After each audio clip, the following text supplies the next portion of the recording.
In this example, we have a man pushing a desk across a floor. We know the mass of the desk is 150.0 kilograms. We also know that the coefficient of static friction between the desk and the floor is 0.45, and the coefficient of kinetic friction is 0.35. Finally, we know that the desk is accelerating at 0.30 meters per second squared.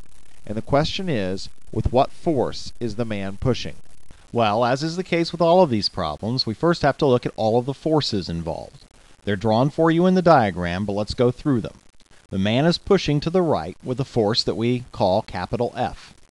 Friction is opposing that motion, and we use little f to denote friction. Those are all the forces in the horizontal dimension. In the vertical dimension, we have two more forces. Gravity is pulling down on the desk, giving it a weight, and in order to make sure the desk doesn't accelerate through the floor is pushing back up with a normal force, Fn. Now, let's concentrate on the horizontal dimension because that's where the action is taking place. We know the desk is accelerating horizontally. And we know by Newton's second law that the sum of the forces has to equal mass times acceleration. Well, what's the sum of the forces? We're working in only one dimension here, so these vectors just add and subtract. Notice that capital F and little f are opposed to one another. So the sum of the forces is capital F minus little f. And that has to equal mass times acceleration. Now let's make sure you understand why it's capital F minus little f. Newton's second law says the sum of the forces is mass times acceleration. However, these forces are vectors, so direction is important. If I define motion to the right as positive, and I've done that because acceleration is positive and the desk is moving to the right. Therefore, motion to the right is positive and motion to the left is negative. That means little f is really a negative force. So when I add these two together, it's really capital F plus negative little f, or capital F minus f. That's the sum of the forces, and that equals mass times acceleration. Right now, we don't know capital F or little f, but we do know the mass. It's 150 kilograms, and we do know the acceleration, 0.30 meters per second squared.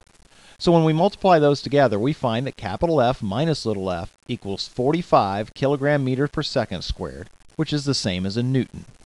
Now our job here is to find capital F. Alright?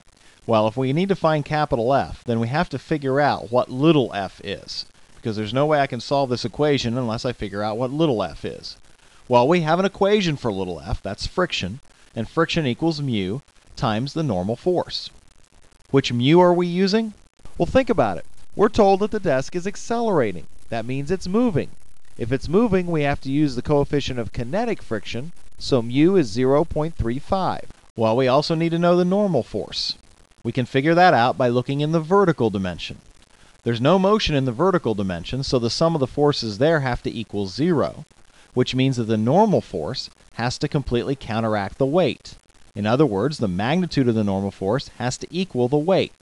Well, we know what weight equals, m times g. So the normal force is, in fact, m times g.